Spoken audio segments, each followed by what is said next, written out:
Using the book that was cut in the previous video, it will provide the proper panel offset to prevent an unnatural shingle appearance.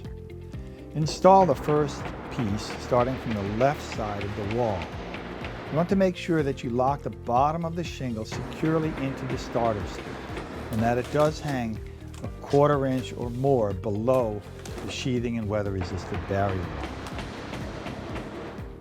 Using the book that was cut, use the next 3 pieces to establish the shingle offset and then continue to side from left to right.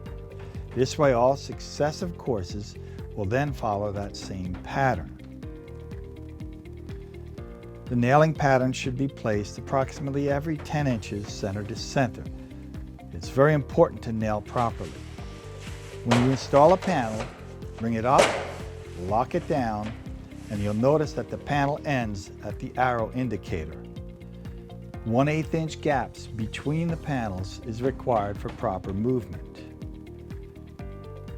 If the nail is not centered, it will restrict movement of the panel.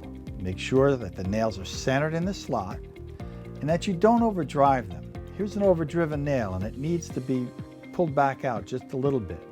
Use the back of your hammer or perhaps even a pry bar just to pop it out a little bit to give it enough room so that the panel can move in the temperature changes.